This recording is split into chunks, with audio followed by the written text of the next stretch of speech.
My mother's face was twisted in pure rage when she threw open the front door and screamed, "Get out of my house!" and never come back. Behind her, my stepbrother and aunt stood in a unified wall, nodding coldly as my packed suitcases were hurled into the wet gravel. They thought they were destroying me. They thought that by casting me out into the rain, with nothing but a trash bag of clothes, I would beg for their mercy. But I didn't shed a single tear. I just looked them in the eye, turned around, and walked away. They had no idea that the very next morning, I would sign the deed to an $87 million private island estate, paid in full. Stay tuned until the very end to see the exact moment their smiles shattered when they realized who held all the power, and drop your city in the comments below. My name is Amber. I am 27 years old, and that freezing November night was the exact moment my old life ended.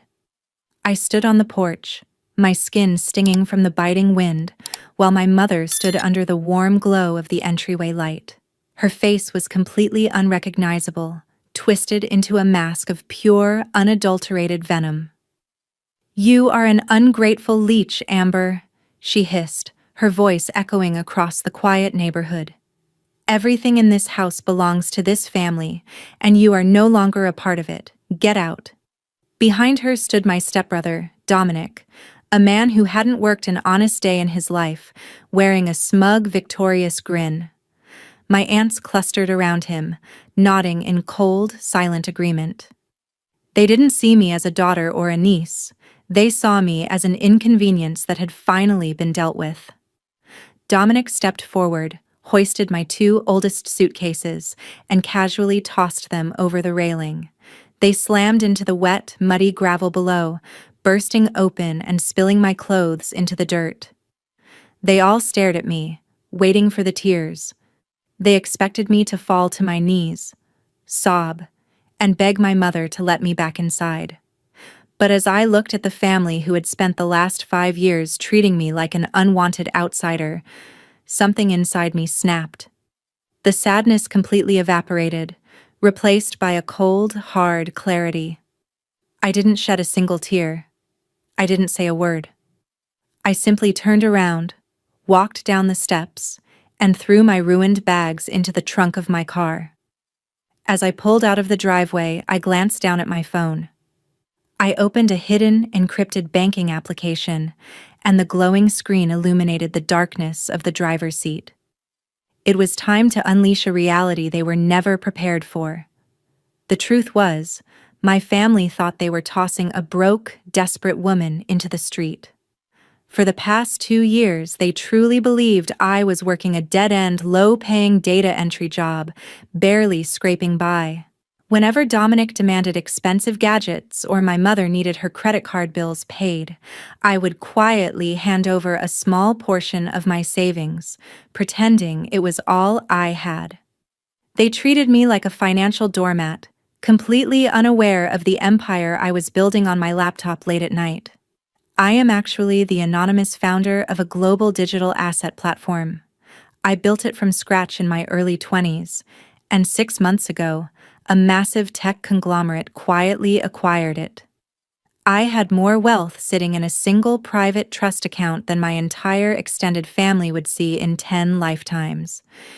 But I chose to keep it a complete secret. I wanted to see if they would ever love me for who I was, rather than what I could buy for them. Tonight, I got my answer. They didn't care if I froze or starved, as long as Dominic got my bedroom. Let me ask you a question right now. Would you have hidden your massive wealth from a toxic, greedy family to test their true loyalty? Or would you have flaunted it right in their faces from day one? Let me know your thoughts in the comments below. As the rain hammered against my windshield, I realized the test was officially over, and my family had failed miserably. I gripped the steering wheel, pulled over to the side of the road, and dialed an elite, off-market luxury real estate broker I had on speed dial. It was midnight, but when you have my balance, people answer. The next morning, the storm had cleared, leaving the sky a brilliant, crisp blue. I pulled my car into the pristine gated parking lot of an elite luxury brokerage firm downtown. Walking through the polished glass doors, I knew I looked completely out of place. I was still wearing the same damp hoodie and muddy sneakers from the night my family threw me out, my hair pulled back into a messy bun. The receptionist glanced up, her eyes sweeping over my disheveled appearance with an immediate cold judgment. She didn't see a client, she saw a vagrant who had wandered into the wrong building. But I didn't care about her look. I walked straight past her desk and into the private office of the principal broker, a man named Sterling who specialized in transactions that never made the public news. I sat down across from him and told him exactly what I wanted. I didn't want a mansion in the suburbs, and I didn't want a penthouse downtown. I wanted total isolation, absolute security, and a fortress of my own. I wanted the $87 million private island estate off the coast that his agency had been quietly shopping to billionaires.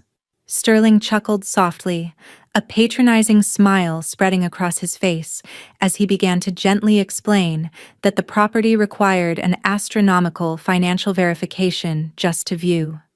Without saying a word, I opened my laptop, turned the screen toward him, and authorized a direct, secure wire transfer for the entire $87 million, paid in full. I watched the color completely drain from his face as his internal system flashed bright green, confirming the funds had cleared. His patronizing smile shattered into pure, breathless shock. He handed me the deed and keys. I walked away, without saying a single goodbye to my past. 3 weeks passed in absolute blissful silence. While I was settling into my new coastal fortress, discovering the breathtaking views from the castle estate's wraparound terraces, back in the city, reality was hitting my mother and Dominic like a physical blow. They had expected me to crawl back within 48 hours, begging for forgiveness and offering to pay the utilities. Instead, my phone remained completely dark, and their bills were piling up. But their desperation quickly morphed into monstrous greed because of a single careless mistake by a courier service. A high-end corporate mail package, containing an official bank statement and the physical deed to the island estate, was mistakenly delivered to my mother's house. Dominic, being the naturally nosy person he is, sliced the envelope open. He expected to find credit card debts or an eviction notice. Instead, his eyes landed on a document displaying my legal name alongside a balance of $87 million and the coordinates of a private island castle. The discovery sent shockwaves through the entire household. My mother didn't feel guilt for throwing her daughter out. She felt an overwhelming sense of entitlement to my fortune. Instead of calling to apologize, they immediately consulted a shady lawyer to see if they could claim I was mentally unstable when I acquired the funds, plotting a fraudulent scheme to trap me and force their way into my new life. That evening, my phone finally buzzed. It was a text from my mother, her tone completely changed into a desperate, sickeningly sweet plea. "Amber, darling, we made a horrible mistake that night. We miss you so much. We are coming to see you tomorrow to make things right." They thought they were setting a trap, completely unaware they were walking directly into mine. The morning they arrived at the coast, the ocean air was thick with mist, but nothing could obscure the staggering grandeur of my new home. My mother, Dominic, and 2 of my aunts piled out of a rented vehicle at the edge of the private marina, staring across the water in absolute open-mouthed disbelief. Looming in the distance was my $87 million island estate, its stone towers rising majestically against the horizon. They walked down the dock toward the private shuttle launch, expecting to just breeze past the security gates, but they were immediately blocked by 3 imposing uniformed guards. "We are here to see Amber," Dominic barked, trying to regain his usual arrogant composure. "We're her family." Before the guards could answer, I stepped off the returning private water taxi and onto the dock.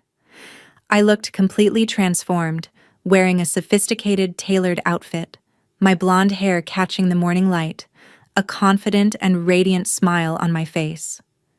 I looked like a woman who owned the world, because I did. My mother's eyes widened, and she instantly forced a sob, stepping forward with synthetic tears streaming down her cheeks. "Oh, Amber, sweetie, look at you," she cried, her hands reaching out in a desperate display of affection. It was all a horrible misunderstanding that night. The stress got to me, but we are a family. We belong together, in a beautiful place like this. Let us in so we can celebrate your success. Behind her, Dominic subtly adjusted his jacket, his hand nervously brushing against a leather folder containing the fraudulent legal papers they had brought for me to sign. They genuinely believed I was still the naive girl they could manipulate with a fake apology. I didn't step forward to hug her. Instead, I let out a sharp, cold laugh that cut right through her synthetic tears. I raised my hand and gestured toward the security pavilion. Two men in sharp business suits stepped out, carrying thick legal briefcases. "Mom, Dominic, did you really think I didn't know you opened my mail?" I asked, my voice deadly calm. "I knew the exact moment you intercepted that bank statement, and I knew about the fraudulent legal claims you drafted with your shady lawyer this week. You didn't come here because you love me. You came here because you are greedy." Dominic's arrogant smirk instantly vanished, and my mother froze, her eyes darting between me and the approaching attorneys. While they had been busy plotting a disgusting scheme to leech off my hard-earned fortune, I had spent the last 2 weeks using my vast financial resources to thoroughly audit their lives. I didn't just build a tech empire, I bought up the massive, outstanding debts they had been hiding from each other. My lead attorney stepped forward and handed my mother a brightly colored manila folder. "What is this?"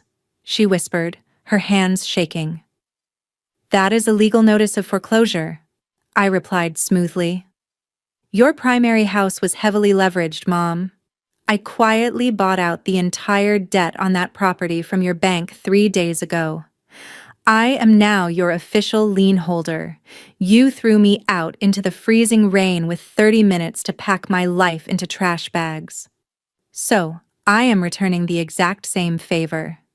You are not getting a single foot onto this private island.